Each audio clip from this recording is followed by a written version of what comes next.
Your story is waiting for you today. Your story has something new to say. But your story will only come out to play when you're alone. Alone. Alone in a room with invisible people. The following episode may contain swearing. Alone in a Room with Invisible People is brought to you by hollyswritingclasses.com. If you find value in what we do and you'd like to support the podcast, go to ko-fi.com. That's ko-fi.com/alone, or you can go to alonewithinvisiblepeople.com/support us to find out more. Thank you. Hi, this is Rebecca. I just wanted to take a brief moment and put a kind of disclaimer/warning on here. This episode, in our discussions on creating length, some of the ideas that we came up with are going to broach the topics of suicide, war, and mass genocide. So this might or might not be the appropriate time for you to listen to this particular podcast episode. I'm not sure. Just I wanted to put a kind of listener advisor warning beforehand. We don't necessarily delve super deep into this darkness or get depressing, but particularly it can be a sensitive topic at any point in the year, especially at this time of year. Again, if you have any urges or suicidal thoughts or anything like that, we're not doctors, but we do recommend that you seek help, call a professional, call a 1-800 number, reach out to a friend or family member, that sort of thing. We do not in any way, shape, or form take suicide lightly, and we care about all of our listeners. Hi, I'm Rebecca Galardo, the host of Alone in a Room with Invisible People. I'm here today with author and teacher Holly Lisle, and today's topic is how to expand a story idea, flash, short, and novel. This particular episode was actually a very recent question on the forums, and I jumped at it. I was drooling at it. And Holly was like, yeah, let's do it. So because if you have listened to a previous episode, because of her basically torturing me with one of her prompts. Her who? Yes. Her who? Let's name names. She gave me the ability to come up with the prompt. I gave 2. She picked 1. So we're going to go off of 1 prompt, both of us. Holly is going to do hers live. So she's going to do hers first, because that way my stuff doesn't influence any of her muse thinking or anything like that. Yeah, that's a good idea. Yeah, and then I'll read out what I did. I thought about this last night. We actually handled this perfectly. But before we get into how to expand your story idea, we're going to talk about what we did this week. So, Holly? Oh, this was not an easy week. Monday, Dan and I had to work to get affiliate payments because I had a browser error that ate them, and it took us pretty much all day to get it fixed so that I could pay affiliates for my class affiliates for my program. So that was most of my Monday, and I did work a little bit on lesson 2. I got it set up, which I was a little happy about, but the rest of this week got eaten by mailing lists because along with moving from South Florida to Ohio, I also moved from my old email sender for my mailing lists to my new email sender. I'm not going to name names because it's not one of those affiliate link things. I'm not doing any promotions or any stuff. It's just... And you've mentioned this before, but it's just astounding how much work oh my God. It takes. Oh my God. I have been working 10, 12-hour days on this, and sitting there on the couch and putting together the sequences, and then I'll go in the morning and I'll sit down and I'll do all of this crap where you have to paste everything in, you have to test all your links, you have to send yourself everything, you have to read through it, you have to read all your idiot typos, you have to go through and find the ones that you can find, knowing that there are still some in there. And it's this and I'm doing lesson reminders, and I'm doing updates, and just all of this stuff. And I got 3 hours of Dead Man's Party in this week. Yeah, I was going to say, but Yeah. you did get your revision in. Yeah. Which, again, that's something that you tell people all the time is some weeks you're just not going to have as much time. But as Yeah. long as you try to get it in where you can, you're still at least, you've got a little momentum going. Yeah, and I would seriously, I would just love to sit and just do the revision, but there are things that depend on other things that depend on other things, and email is one of the most important things I've got. So, as just part of a business thing. Yeah. And sometimes the business part of the business and not the fun part of the business has to come first. Yeah. And I mean, a lot of people understand that because I'm sure we have a lot of entrepreneurs that listen that have their own businesses. They understand. I know I definitely, when I was running my jewelry business, I would have loved to have just sat there and, created new designs or just played and created stuff. But there is the business side to your work that has to, it does take priority sometimes. Yeah. Yeah, even when you don't want it to. Yeah. And for some people, that could be a 9-to-5 job. That could be their kids. That could be an education. So, I mean, shit, some days the fact that you got that stuff done and maybe spent, a 10-minute timed little area writing, that's a win. Yeah, that really is a win. And I got a little bit of major thinking done on the revision for the book After War Paint. And the title is now, The Wishbone Conspiracy. Good God. Yeah, but didn't you change it? It's not going to be the Wishbone Conspiracy now? I think it's still going to be the Wishbone Conspiracy because that's been in the back of the books for about 7 years now. Yeah. Oh, but I got some stuff done on that too, and I forgot that I had done that. See, so you had a better week than you realized. I did. I had a better week than I realized. That's why we talk about this, so that I can realize that even on the crappy weeks, there was some stuff that was good. Yeah. Well, my week I got lesson 11 done on the How to Revise Your Novel, and I'm getting closer and closer to actually, getting to the cutting of the manuscript, the writing. Oh, yeah. So with lesson 11, it was adding more to the subplot, plot stuff, and then I also found a new word for one of my, I think I might have mentioned this before. I know I mentioned it on the forums, but I changed just the label that one of the characters in the book goes by. And oh my God, it made such a huge difference. Really? It's incredible how just someone's title can completely shift your views on them, what they do, add a little bit of mystery. So that's again, cool. that was really cool. I built some of the NoHo history, and I found that like Misty, who was originally the main character, had to change her name. I had to change a lot about her, add some stuff in her past. I also figured out really cool how some people, the majority of people, experience death and what happens to them when they die. Really? Yes. And that was a huge breakthrough for me and for my Fulton Hills world. Or Fulton Hills world. Yeah. How the majority of people experience their own deaths. Fulton Hills is kind of a weird place. So Where did you find this? Because I have never read anything about that. And from years of, working with people who were dying, as an RN, I always kind of wondered about that. Well, it wasn't anything through research or anything like that. It was just building the one character that I changed the title of. Mm-hmm. It was always a question of how certain things worked.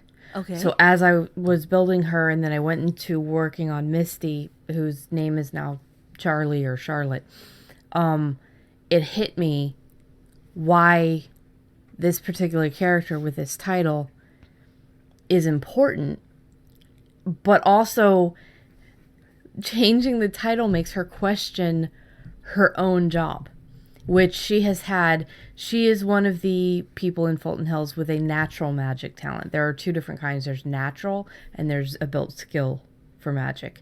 So she is one who is born with this talent. She's had it her entire life. And she, as she grew older, started to question the validity of what she did. And it was just amazing. And then that's what ended up giving me, it was like this balance between the two. It was this little thing that kept fighting each other, because she, filling in what her job title was and what she did gave me the answer to how people experience their own deaths, which then led me to have her question her job in the first place. Oh, that's cool. Yeah, it just kept going back and forth. Oh, And that's cool. I love how stories just kind of evolve that way. Yeah, and now she's vying for her own series, but I'm like, oh, I got too much to do, bitch. Because the bastards will do that. Yes. Oh, God. I also finished up lesson 12, which is a character resharpener. It also has you go through the scene purposes and the character notes, like any characters that you might have changed or added or subtracted, that sort of thing. The character resharpener was also incredibly important. I did have to smush 3 people into one, which actually isn't that bad. I was afraid it was going to be more. But yeah, I got a lot done on the How to Revise Your Novel course. And oh my God, I need to share this picture. My revision notes are ridiculous. Really? Yeah, I think they're probably 1.5 inches thick, if not more. Oh, God. I have to share that. But just stick it on the blog. Yeah, I can do that. Just take a picture and stick it on the blog, because that would be so cool. Yeah, I'm starting to get the feeling I'm going to need a bigger binder, which is what I said about the book in the first place, is that, funny Jaws quote, oh, I think we're going to need a bigger boat. Yes. Yeah, I thought I was going to need a bigger binder just for that. I cannot believe how thick these notes are. So, yeah, if you guys are taking How to Revise Your Novel, if you have the course and you're waiting for the upgrades, you're going to get all of my stuff. I would suggest not printing it out. Yeah, good plan. We're doing them as PDFs. So Yes. Yes. So let's go ahead and get into the story, or to the episode. So getting back to how to expand a story idea, flash, short, and novel. This was a question, again, like I mentioned, it was in the forums. It was a very recent question, and I really jumped on it. And Mom was like, yeah, that sounds like fun. Because I was kind of really drooling over this one. My muse was like, yes, please. And I gave Holly 2 prompt ideas, like I mentioned. Yes, well, there was, because I was evil last time to her, so she wanted to be evil to me. Well, no. You gave me the opportunity to be evil to you. Yes, I did. It was your turn. Yes, and my muse just, like, I shut my eyes. We did the whole thing that we mentioned in the episode, I think it's 2 episodes ago now, about just the random ideas, how to get those things, how to build within that. And I will link that previous episode in the show notes. But the 2 prompt ideas that my muse gave me was a dead animal on cobblestone. My muse ran with that one immediately, but I was like, no, hold on. You got to give one more, because I want to give Holly a choice. The second one was a car on a deserted road, night, engine running, one door open, lights on. And that's the one you picked. Yes, it is. Yeah. So basically, that's what we're running on. And I'm going to give you guys a minute, because what we're going to do is we're going to build story ideas. So I did mine ahead of time, as I mentioned. Holly is going to do hers live. Yes. So you guys, if you are not driving, this is a good time to pause, and you're going to be working towards building a flash fiction idea. Right. So that is the first thing you want to build. So if you are wanting to play along with us, You can do either one, but we're going to go with the car. So a car on a deserted road, night, engine running, one door open, lights on. Pause if you want to start now. Okay, Holly, go with it. Okay, now I have you have by this time figured out, probably if you have been following, this isn't your first episode, you will have discovered that I am very fond of questions. Yes. I have processes. My muse likes to answer questions. So I started with this question: what is the irrevocable change? And all fiction must, in order to be valid fiction, it must have an irrevocable change. Something that you cannot just reverse, something that you cannot fix by, and then they woke up, it was all a dream. Now, is this accurate within the series fiction of unchanging time as well? Yeah, this is true for all fiction. Okay. It must have an irrevocable change, something that changes that cannot be pulled back from. And so I said, okay, car on a deserted road, night, engine running, one door open, lights on. All right, what's the irrevocable change? And I'm having to read my writing here, which has gotten cold on me. I thought you were going to do this live. No, I just did a little prompt. Oh, okay. And then from there, I answered my question with understanding the nature of the event. That was okay. So I'm looking now at what is the nature of the event of a car just sitting there. What is irrevocable about that? And the irrevocable thing I'm going to say, the thing that happened, is that something changed in the driver. That it isn't a problem with the car. It is a problem with the driver.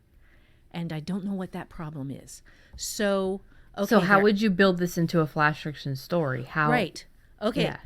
With flash fiction, you only have really room for 500 words. Okay, that's what flash fiction is. You can write shorter than that. I think some people do 1,000, but Yeah. for your purpose within the how to write flash fiction that does not suck, we're going to stick with the flash fiction definition of 500 words or less. Right. So you have room in a 500-word story. If you are telling a whole story with a beginning, a middle, and an end, you have room for one conflict. You have room for one irrevocable change. You have room for one ending. And it's in 500 words. So, okay, what can have gone wrong? Not with the car, because the car is fine. The car is just sitting there in the dark. And my character is out alone in the woods. What went wrong with the character? And it can't be something that changed. Or it can't be something that is revocable. External, it cannot be right, revocable. It has to be the character. It has to be something that happened, something changed in the character. I don't want to go with insanity. But I like the idea of a revelation. So the character was driving along. The character suddenly had a revelation, suddenly saw something as true that had been false. Okay. Character saw something or someone on the road. Stopped the car, got out, because and you don't do that in alone in the woods at night. You don't do that, because if you see something on the road at night, it might be something that might want to eat you or kill you or do terrible things to you. But this character, so it's a woman, because you want this to be the worst possible stakes, the craziest thing possible. You're a woman alone driving at night. You don't get out of the car. You just don't. So this woman gets out of the car because she sees something life-changing on the road, something that makes her go against everything she knows. Okay, she sees an angel on the road. it looks solid, has wings, is magnificent. It changes everything she thought she knew about the way the world is. She gets out. Okay, the next thing is, what is the expectation?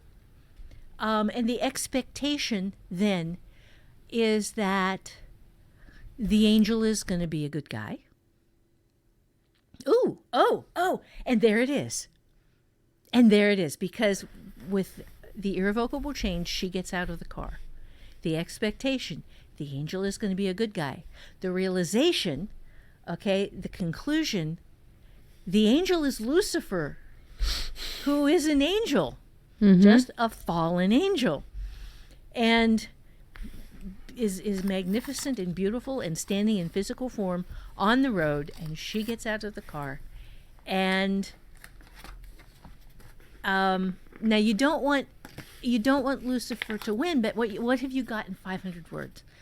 What can you do? Because 500 words is not a lot, guys. No, yeah.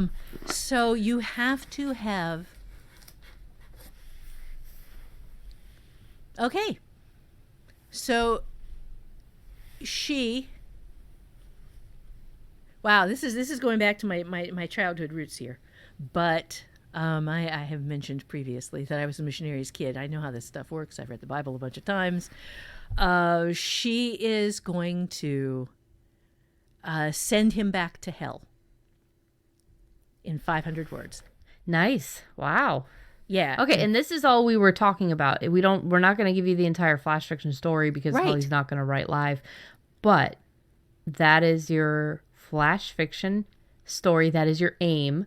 Right. Is to have this character have a sudden revelation, get out of the car, approach this person, and again, it's a female. Right, female, and she has some sort of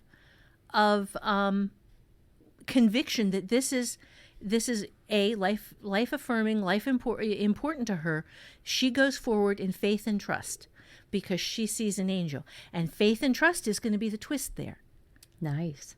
Yeah, because she does have that faith. Yeah. She does have that belief. So she is able, when Lucifer was attempting to mislead her by looking beautiful and glorious and pulling her out of the car, he brought the wrong person forward, and she truly and genuinely believes and has faith, and so does whatever it is she has to do and sends him back to hell. Yeah, and again, he didn't pull her physically out of the car. This No. is something again that if you know about the Christian faith, and some of our listeners are Christian, is Lucifer adds that temptation, and for her the temptation was an angel that under the assumption that it was good. It was one of those Lucifer tricks. So Yeah. that's really cool. That's really cool. Right, she chose to go forward, Yeah. but he chose the wrong victim. Yeah. So I like the idea too that that we both, because hopefully at this point the listeners have written their own little first bit of a prompt. We both thought that the car was empty. We both decided that the deserted road was a forest because nothing in that prompt says that the car is empty. It could have had kids in the back. It could have had a passenger. It just said that it was a car on a deserted road. It was night. The engine was running and one door was open with the lights on, with the beams, the high beams. Didn't say anything else about anything else. So that was really cool. I like that. All right, so let's move into, how would you turn this into a short story? Define first what a short story would be in this case. Okay, for me, a short story is 1,000 words to like 6,000 words. You know, Okay. if you get after that, if you go over 6,000, you're starting to creep into novelette range, and there is this kind of squishy area between 6,000 and about 8,000 words where you cut. Yeah, I was actually thinking up to about 8,000 was my short story like topper. Yeah. Yeah, after that you're into novelette, but And then there's novella and then there's novel. yeah, but we're yeah. going to define novel as 50,000 words and up. Cool. We're going to define short stories and short-ish stories, novellas and novelettes, as in the 10,000. 10,000-ish range, up to from about 1,000 up to 10,000, and and then that area. That's in your between short there's- story. Yeah. Is the 1,000 to 10,000 range. Right. Okay, cool. So let's turn this into a short story, or have you? Okay.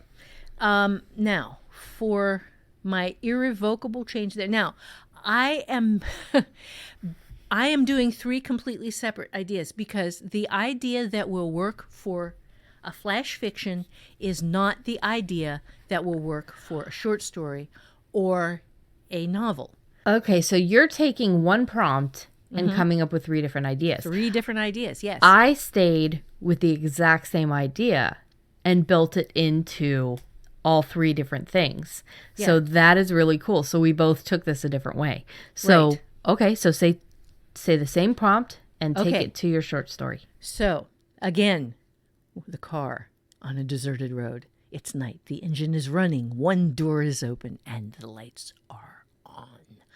Okay, and again, for the short story, I am starting with what is my irrevocable change, because that is the thing that starts the story. Something breaks, something falls apart, something happens that cannot be put back in the bottle. Oh, okay. And I'm going to use cannot be put back in the bottle as the concept here, because okay, we've got. I'm gonna do this with. I'm gonna do this with a woman again, and she was suicidal. She was out of the car. She just left it running. She said, "The hell with it. I'm done. I'm done. I'm not going to do this anymore." And she gets out of the car in the middle of the night, leaves the car, doesn't even care enough to turn the car off. She just leaves it running and she walks away. And she is, there's a bridge in front of her. And she is going to throw herself off the bridge. So this car is parked now in front of a bridge running. And she is just going to walk over to the end and she's going to throw herself off the bridge, because something changed. She can't take it anymore. She might even have left. Okay, let's say she did. She left the house intent on killing herself. She had this destination in mind. She has been driving over this road and looking at that bridge for days now. And I don't know what happened to her. I don't know what the thing was that pushed her over today. But today was the day. She has had a life of misery and disillusionment. Okay. Disillusionment. Today was the day the guy she absolutely loved. And they have been fighting. They have been having problems.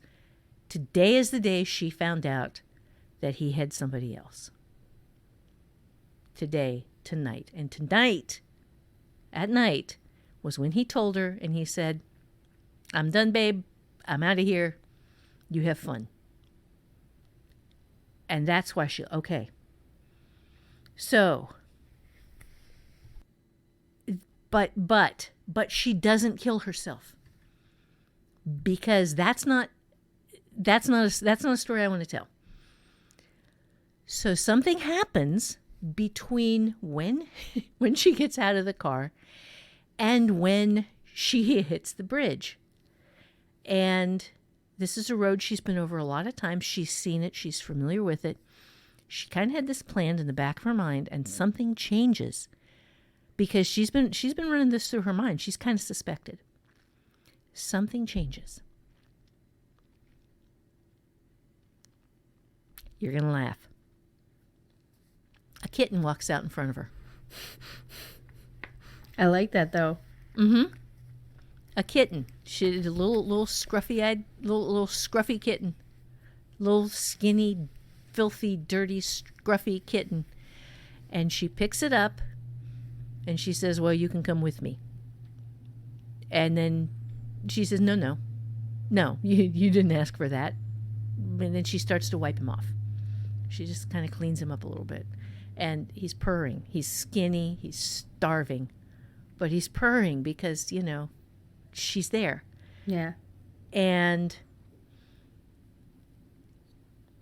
she has never had a cat before. She's not a cat person. She thought she was, maybe she thought she was a dog person, or maybe she's just never had a pet before in her life. So she doesn't know what to do. So she's not. So she doesn't know what to do. But all of a sudden there's this tiny little life, and he was right on the road, and it's not a lightly traveled road during the daytime. And she understands that if she leaves him there, he's going to be dead the next time she comes by. Well, And she was going to kill herself, so... Yeah, well, she was going to kill herself, but there's him now. There's this little cat. And she goes, well, okay, I don't have to kill myself right now. I can, take care of you first and maybe find you a place, and then I can kill myself. And so she puts him in the car with her, and she goes, she starts figuring out what she has to do. And it's night, so she can't take him to a vet. So that has to wait until tomorrow, because, so delaying action. So she's telling herself, well, I can get him taken care of and then kill myself tomorrow. Right, I'll kill myself tomorrow. But then she goes, okay, well, so what do I know about kittens? Absolutely not. But obviously, he can eat cat food of some sort. Obviously, there's something that I can do here.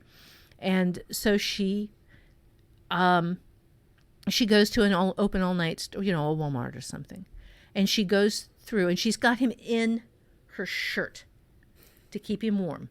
She has him just stuffed, so he's in there with her, hidden away, filthy and dirty, but tucked away inside her shirt, and she can feel him kind of squirming around in there, little claws and stuff. But, he's purring right up against her, and she can feel the warmth, and she's getting stuff for him. And she goes, okay, so I'll just get this stuff for tonight. And she looks for, I don't even know. So, and she doesn't know because you've rescued kittens, but she hasn't.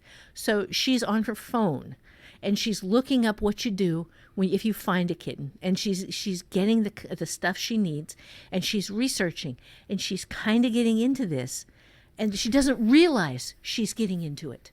And this is the point where, if you are dedicated to writing the story, you would start researching stuff briefly. So if you want to ask any questions, because this is a topic I'm pretty aware of, that way we would cut down on you being able to having to research. Okay, anything. so what's she doing? Well, she would be like, most likely it's got fleas too. Mm-hmm. So she's going to look up, she's looking at flea collars. The flea collars would say no kittens under 6 months. She's pretty sure this kitten is under 6 months. So she has to look up what age it probably is, and then how to take care of it. So she would have to get the Dawn, and that would probably extend it as well, because she's seeing that the flea thing you want to do at least once every 24 hours for maybe 2, maybe 3 days. Mm-hmm. They don't have kitten food in small one-size chunks, so she's going to have this big bag of cat food, little kitten food, and then maybe some wet food. How about like cans or something? Would she have a preference between bags or cans, or? A lot of stores that sell the kitten food don't actually have the canned food. I have noticed this because I have wanted to get several canned foods for kittens, but the problem is that a lot of them don't sell the canned kitten food. They only sell these bags of kitten food. So she would have a lot of kitten food. I'm sure she would. Okay. Oh, that's beautiful. Okay. So she buys this big bag so even though she doesn't realize that she has extended her commitment, it's not a tiny bag. It's not a one-day supply. It's a big bag. And in the back of her brain somewhere, there is something that says, okay, this is going to take a while to get this kitten okay. It's going to take a while. She doesn't say, I'm not going to kill myself tomorrow. But she says, this is not a one-night thing. And she moves another step forward. Okay, so then, at the same time that she's doing this, she had already taped a letter to the place where she was going to jump off the bridge. She was that close. She had her suicide note. It's not in her pocket. She had put it on the bridge because the car's there, obviously, but she had somebody that she wanted to punish the boyfriend. So she left a suicide note specifically blaming him by name. Somebody finds the suicide note. But the car is gone now because she had to take it. The car is gone now. Okay. The car is gone now, but it's morning. Okay, so this is a scene change. This is day 2. It's a heavily traveled bridge. She wanted the suicide note to be found. And, she assumed that the car would be stolen. So she made it in brilliant day glow orange. Big page taped right on the railing of the bridge. Big ass thing right up there. It says, I am dead. And I am dead because he did this. And so there are now people searching the river for her body. She doesn't know this, but somebody comes to her house to see if they're, because she said who she was. She gave her name. She didn't give her address, but if you have somebody's name, you can find them. Well, plus social media nowadays, it spreads so quickly that... Right. So the police show up at her house. She's there. A cop shows up at her house and opens the door, breaks the lock, comes in to see if there's anything in there that could, would be related to this, because, she's dead. So you want to get as much of the case as you can and then get it wrapped up. And or there's something, or there's a question of maybe it wasn't this, maybe it was a murder, maybe she made it look like he murdered her and then put a suicide note there or something. I mean, they never just assume it's a suicide, even if it says it's a suicide. They have to verify. Yeah. Well, this is a place where you're going to want to research a little bit. But this guy, this good-looking guy, cop, single, comes in, and there she is feeding a kitten, and she's not dead. And there is this moment of what, and then she explains to him, well, I couldn't kill myself. And he kind of likes her. And there's this instant connection and this sort of a relationship potential there, because maybe he knows about cats. Maybe he loves cats. But that's a short story.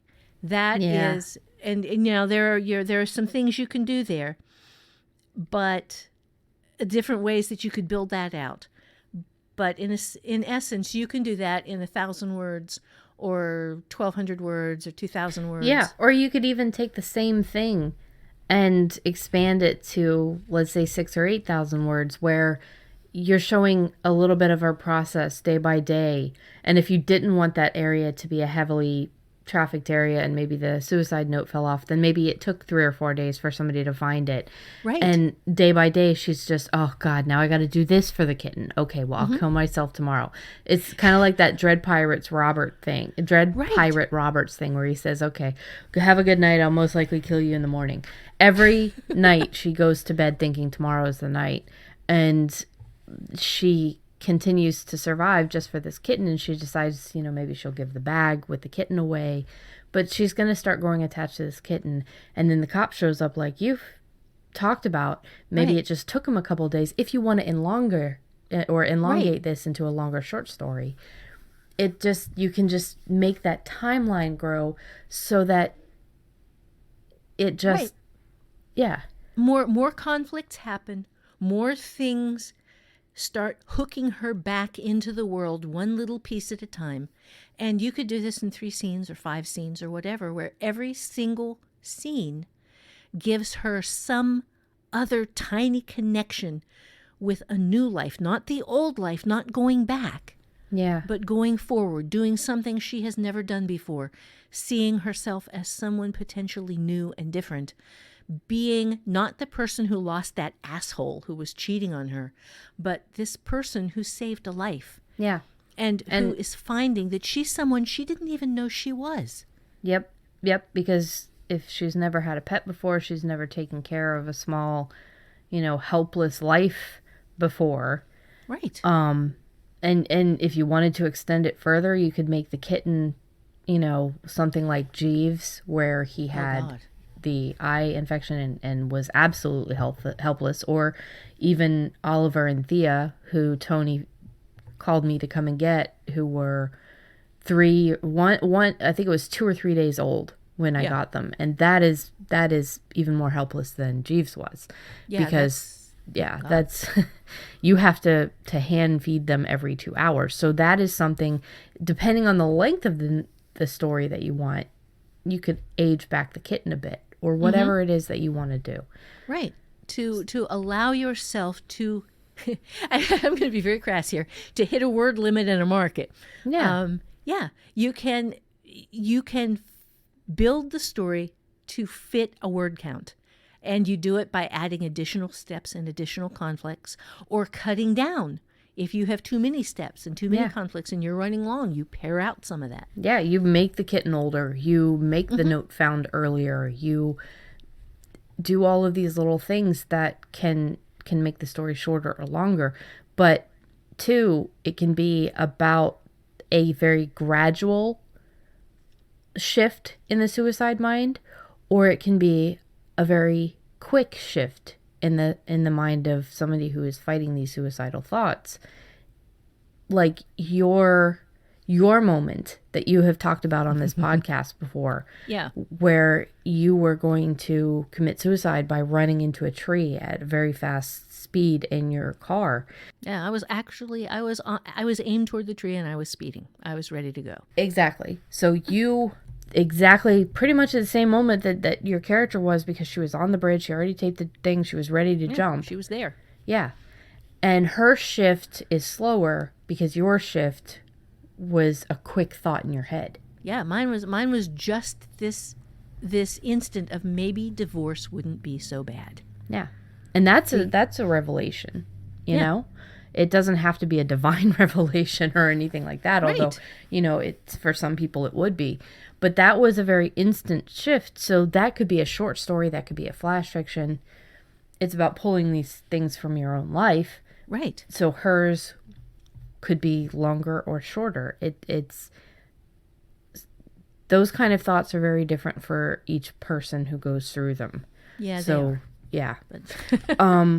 All right, so now the last thing is for you, for yours, is building it into a novel. And again, I'm not going through mine yet. I'm waiting for Holly to go through all of hers, because mine I did the other night. I didn't want anything to influence it.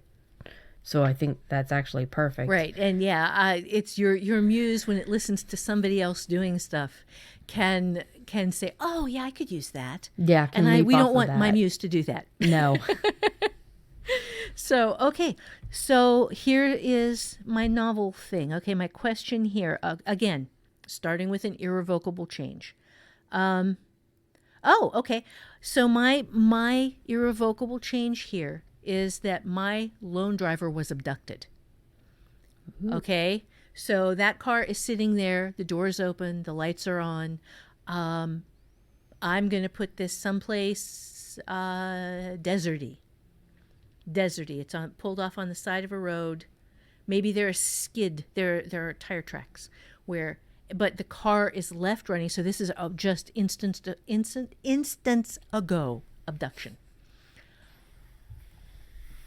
Guy this time. It's a male.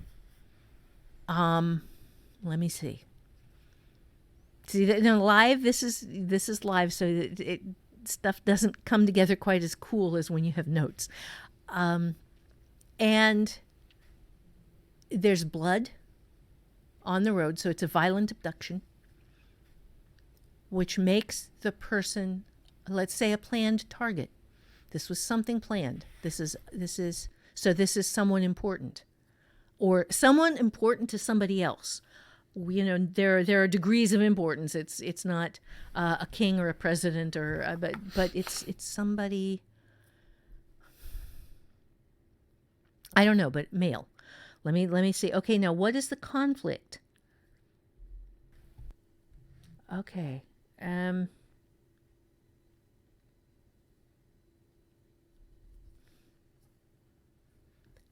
Oh. Okay, the conflict here is that this isn't the only person who was abducted. There have been simultaneously over a broad area,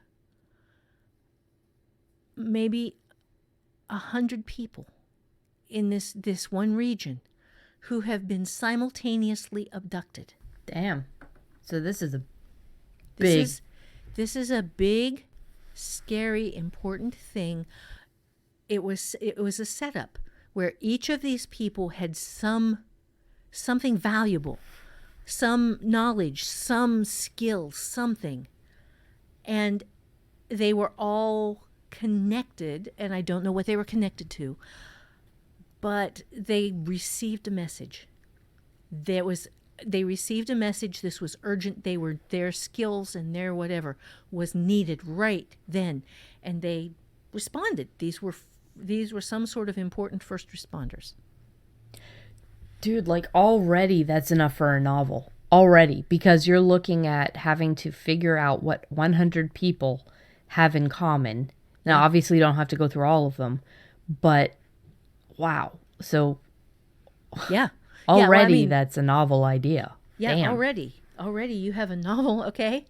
Yeah, and this is something where when you have an idea this big, where you have this moment in time where one abduction turns out to be more than 100 abductions. Simultaneous abductions with people from an area of maybe, let's say, 100, 150 miles. Where this is a huge planned operation to grab these people. This is a big thing. Yeah, that's gigantic. You're talking conspiracy level, because when you said that wasn't the only abduction, I was thinking, okay, so you got a serial abductor, maybe serial rapist or serial killer. Right, but no, this is a mass abduction of individual people across a broad area, a planned, coordinated effort, which means there are 100 and some plus abductors, because you want more than one person. Yeah, I mean, you're talking probably at least... You could be several hundred people involved in this mass abduction. And multiple vehicles and all of these where everybody is going to know where this person is going to be so that they can be in the right place at the right time, which means all of this stuff is set up in advance, and then this message is sent out, and then these people are grabbed. Holy crap. Yeah, that is a gigantic novel idea that could possibly spawn into a series. So that is really cool. And that was quick, and that was faster than even the short story or the flash fiction came together. Right. It really was, because holy crap. Yeah. Now, you could try to get to what you would want your ending to be or whatever, but you don't have to at that point. No, at this point, you are writing and plotting and figure out what the hell is going on. Yeah. You know, why were these people abducted? Who are these people? And then you create 4 or 5 separate important characters who were abducted from the broader scale of the hundreds, and or maybe even just 2 or 3. Yeah, or you could, and one of the main characters could be the cop or the Fed that's investigating it, because kidnapping is a federal crime. I mean, damn. And then you have maybe the point of view of an abductor. But you don't want to get the villain in there too soon, because you don't want to let people know what's going on. You want them to find out gradually over time. Yeah. But that's okay. So that's a novel idea. Wow. That's really cool. Oh, I love that one. Yeah. So I guess we're on to my stuff now. Yeah, now it's your turn. Okay. Damn, that went fast. Yeah. Well, for mine, I also put I tried to keep as much of my actions and thought processes in while I was writing. So again, starting with the same prompt, and I stuck with the same story idea. So I took a way to create this one story idea and build it into short story and then build it into a novel. And these are skills that I've learned from Holly over a long time. So these are things that maybe I learned from, I don't know, How to Think Sideways, How to Revise Your Novel, because it talks in How to Revise Your Novel about how to build a subplot or something in there to help with your length. And then as I'm reading through this, I might add some stuff in. But basically, so a car on a deserted road, night, engine running, run door open, lights on. I know you guys are probably used to hearing this by now. I will make a note. My muse is absolutely a dick, because every time I have told it, I don't want to write a story, it has given me a story that I want to include in Fulton Hills. So I went into this assuming that I will get a story that I can put in Fulton Hills and I can use it in either a flash fiction anthology or a short story anthology. No, it decided, no, fuck you. I'm not going to give you a story that you're going to write. Not this time. Not this time, because I was wanting one. Right. So I was closing my eyes. I was getting some feel of something powerful, but it wasn't magic. It was science-based. Ooh. This is a small road, this small area, something, and then it hit me. World War II. Germany. Nazi experiments. I was asking myself now or then or both. And then the both kind of hit me because Hitler was into the occult and the Volkish movement and bloodlines and stuff. Mm-hmm. And then I started to go in this one area where, okay, he didn't die in a bunker. That's pretty basic. And I could say that's a conspiracy that a lot of people have. And then I wrote in here, but he didn't have any use. Like the other German Nazis, the scientists and stuff, they had a use to the U.S. government, which is why a lot of them got off very easily. Rocket program. Yeah. And other things, medical stuff. I mean, you can look into which Nazis were given a free pass, basically. But Hitler had nothing in his brain that they wanted. You know, he was, the lack of his body is actually, in fact, a long-standing sore to the Allies, who would have preferred to have him either incarcerated or shown to be deceased. Right. You know, and the bodies that they exhumed were proven to not be him and Eva Braun. So then my brain popped into women were snipers and fighter pilots on the Allies side. Not pilots? Fighter pilots. That's what I said. You said fighter pilots. It was cute. Oh, oops. Nope. Women were snipers and fighter pilots. Piter, that's a character from Dune. Yeah, so on the Allied side, not within the U.S., but I know that, like, Soviet Union, they had women fighters and snipers, as well as a gigantic factor in the war.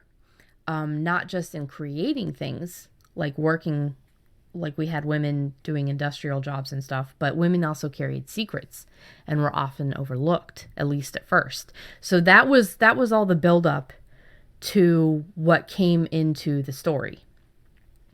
My flash fiction story it's the 1940s. A German woman is carrying secrets to the French resistance. She was a great spy for them, but she's been found out. So the story starts with her in the car, running, and it ends with her death, but the secrets are buried. She used one of the SS on her back to kill herself before they could force her to reveal the secrets. So she was able to get out, bury the secrets, and then the story ends with her death. This is a flash fiction story, but it ends in a triumphant death. It was her death by choice. She didn't want to be caught by the SS and tortured and forced to reveal where she put them. Yeah. So that was the flash fiction. That's dark, but that's good. Yeah. I mean, it's dark, but it's a reality of World War II. Yeah. You know? And I like that it was still triumphant even though she died. Right. So the short story is a historian whose grandmother served in a forced labor concentration camp, has been trying to locate her best friend, the grandmother's best friend, a German woman who used to work against the Nazis with the French resistance. The German woman was higher-born and had family inside the government. She attended aristocratic parties and was a member of the National Socialist German Workers' Party, which is the Nazi party. But this was before the invasion of Poland would start World War II. So it was while everything was building up and ramping up, and the Jews started having a harder and harder and harder time. Right. So she had been attempting through influence to get the papers for her best friend and her entire family. But things were getting really bad, coming to a head on Kristallnacht. Now I'm trying to find, basically, in this version, in the short story version, the German lady was trying to get papers for her, falsified papers, for her Jewish friend and family to get out. Then after Kristallnacht, she couldn't even bring up her Jewish friends anymore without the suspicion growing on her. Right. Due to her attending many parties and knowing plenty of higher-ups, she was aware of the concentration camps. At the time, used more for political prisoners, those with deviant behavior, etc. The concentration camps existed long before they were used primarily for the horrors and atrocities against, not just Jewish people, but a large section of them. Jews and blacks and it was homosexuals. Yep. Yeah. So before that was the quote final solution, horrific events and stuff that had the concentration camps were still there, but they were usually political prisoners, people who were resisting the Nazis, other political parties, because Hitler banned once he became, I don't remember if he did it when he was chancellor or when he was the Fuhrer, but I know he banned all other political parties in an emergency power move.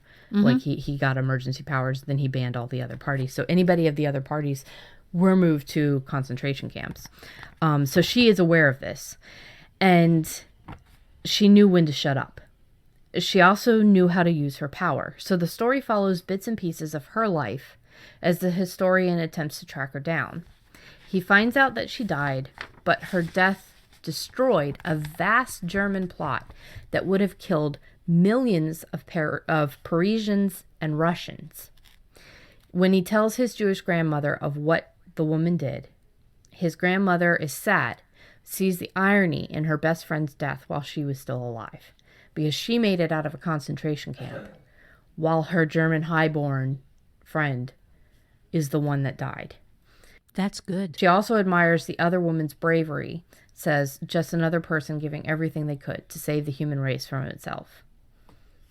Nice. So, yeah, I was like, damn, that's pretty cool.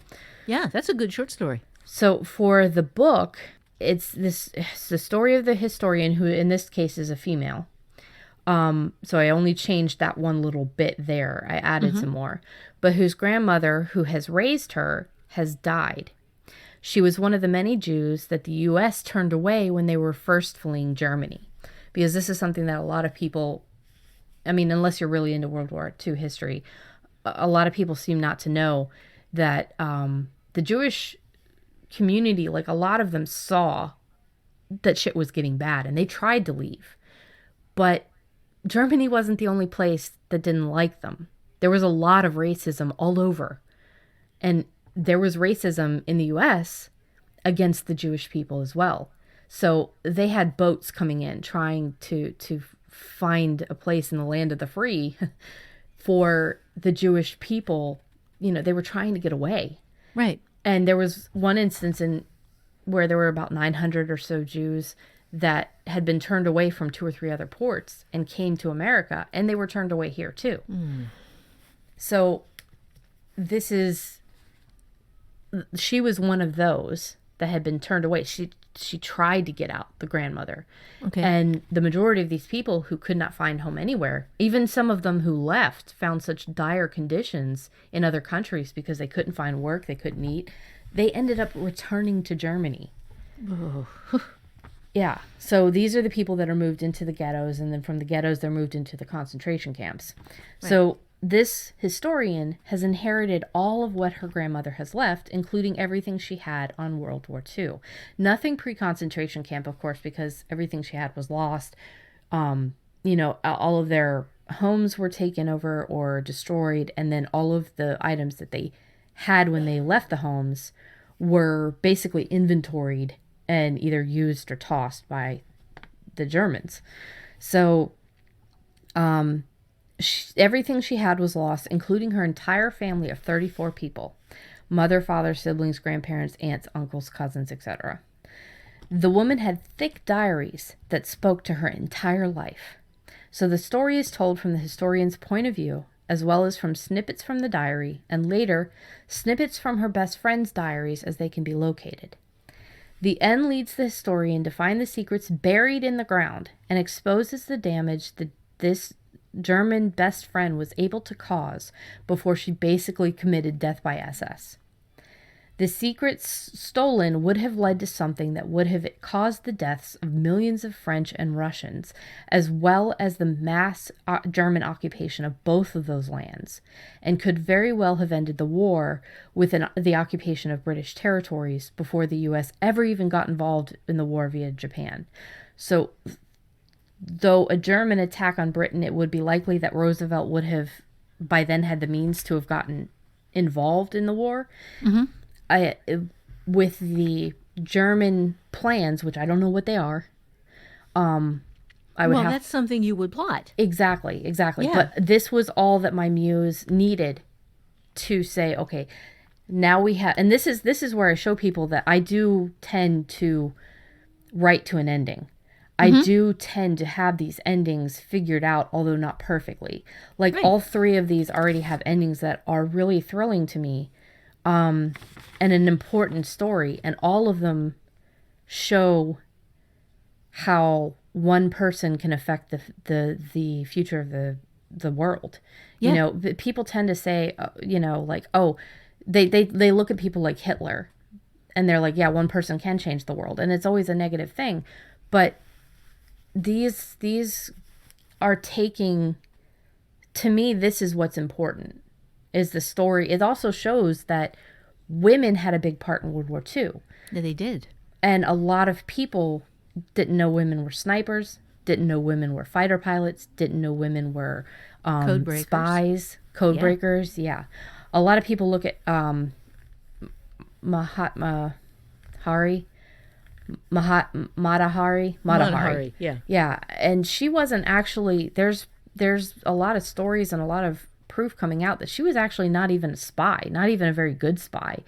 And her while her sexy little, you know, the portrayal of her as this femme fatale has been greatly exaggerated and blown up, and she was nothing like that. Meanwhile, we have amazing women who fought in World War II, who sniped in World War II. One of them led a battalion of fighter pilots because she was so good. And there were these, I think it was with the British where they called some of the fighter pilots aces. If they got more than like 5 kills or something. Mm-hmm. And this is not glorifying, I'm not glorifying war or violence or anything, but you have to look at our history and understand it. And one of the women, I don't remember if it was the Russians or the British, but she was an ace. And there was one that led a battalion of fighter pilots. These are the kind of stories that need to be in the view like Mata Hari is. Yeah. And Mata Hari it was an unfortunate scapegoat, was an unfortunate. She's one that got caught. Yeah, she wasn't even an actual spy selling good information. You know, her story is glorified. Meanwhile, these other stories of women resistance fighters and code breakers and fighter pilots and fucking snipers. We don't hear about those. Yeah. So I guess that has been in the back of my mind for a while. And my muse just decided, hey, you know what? Let's do this. So if I was, and I'm in no way, shape, or form a historian. I am not someone who is vastly knowledgeable on the subject of World War II. I'm just interested. I have been since I was a teenager, and I picked up that book on Hitler. And over the years, I've just read more and more and more. It was just something that has always been there in the back of my mind. So that just popped up, and I was like running with it. It was so much fun. Yeah, and those are 3 really good story ideas. And they all kind of took one idea and showed how to expand it further. So the first one was in the past. The first one was the action of the one woman saving, and there were many, many areas where single individuals ruined entire plots. So this is not far-fetched at all. And then the second story makes it a little bit longer, adds the difference in time, and the third story makes it this huge, probably epic sweeping novel if you could do it right. Yeah. Yeah, I love that. So I think that's it as far as this, but definitely I hope that somebody out there, some of the listeners, has paused and created their own version of the story, did their own 3 different prompts, the flash, the short story, the novel. We'd love to see them. Come into the forums at hollyswritingclasses.com, find the Alone in a Room with Invisible People forum, and share with us your ideas. Share with us what you took out of that car, or if somebody did the dead animal on the cobblestone, because notice I didn't say what kind of animal. There's a lot going on there. Yeah. But yeah. Could have been a dragon. Yeah, I was thinking cryptid, Okay. in plague era England. For some reason, that was what had hit my head. But yeah, so if you guys did something with the prompt, share with us. If you have more questions about this episode, if there's something that you want other people's take on, the forums are there. As we've told you in the past, we have great people. They have different processes. Like Holly said, they have different opinions on things. They're a vast source of knowledge, as well as what we share on the podcast. They can go just as deep, if not deeper. Yeah. I would like to just emphasize that what we have demonstrated here is that ideas are fast, light, easy to come up with. You ask yourself questions. So never think that an idea that you have for a book or story or whatever is the only idea you will ever have. Don't be afraid to step outside of that one story. Maybe if it's something that's giving you trouble, walk away from it for a little while, do something different. But because just come up with new ideas. Reassure yourself that your muse is still there and working, because sometimes you can get stuck on a project and it feels like that's the only project that's ever going to be there. That's the only idea you're ever going to have. And I think we have kind of demonstrated here that this just ain't so. You can come up with an idea anytime you need one. Yeah, that really actually just touched a nerve with me. We mentioned flash fiction before. I think this was earlier. And I just want to mention, I know we have a lot of beginning writers that are listening, because I've of the emails we're getting or the comments or the messages in the forums. If you are a beginner and you're finding it hard to come up with ideas, or you're a beginner and you have an idea and you're afraid of screwing it up, so you're not writing it until it's perfect in your head. It'll never be perfect in your head. And you are a vast collection of ideas. One of the problems I had when I was younger and into fan fiction and trying to break away from fan fiction was I thought I was not original enough. I thought I will never have an original idea. I have to use fan fiction, and I suck, because I would see these really amazing ideas that Mom came up with or Mark came up with. So first of all, don't compare yourself with others. Even if you're older than younger people that are coming up with these amazing ideas that are just popping out everywhere, it doesn't matter. Don't compare yourself with other people of any age or level of competence, and just try. Set the 10-minute timer, start putting down your story idea that you have, the one that you have right now. And then set the timer again tomorrow and work on that idea some more. You will never get new ideas. You will never get these vast majority of new great ideas. You'll never grow if you don't start. Right. Right. And starting, just take the chance, do the writing, because doing the work is what feeds the work. Yes. It's not thinking about the work. It's actually sitting there and writing. Even if it sucks, you're allowed to suck. All first draft is shit. But all first draft is where we start. Absolutely. I just want to say thank you guys so much for listening. If you want to follow us on the socials, it's at Alone with Invisible People on Instagram, at AIARWIP on Twitter, Alone in a Room with Invisible People on Facebook, where you can also contact us. But it's best if you join the forums at hollyswritingclasses.com, because that is where the vast majority of our listeners are. That's where Holly and I check in every day, or I think Holly checks in when she can. I check in every day because I, am not quite as busy. You can always join. You get the free flash fiction course at How to Write Flash Fiction That Doesn't Suck. It's a 3-week course, and if you follow it and do it, by the end of it, you'll have 10 or 11 stories. Yeah, 11. You can do 5, you can do 10, you can do 11. You also get some free stuff from Summer of Fiction, which is, there's a bunch of really cool stuff in there as well. And again, if you would like to support the podcast, you can go to our website, alonewithinvisiblepeople.com, and you can take a look at different options. If you go to alonewithinvisiblepeople.com/support us, you can see all the different ways. Obviously, buying Holly's courses, buying Holly's fiction. You can support us, by $3 a month, or you can support us on a one-time basis, or you can just share the podcast. Yeah, go ahead. I'd like to add just one thing here is Rebecca has an affiliate link up there, and that means that if you buy through her affiliate link, she gets half of whatever the class costs you. That goes straight to her, that allows her to get paid for her work on the podcast. That her affiliate link is just on the Airwhip page.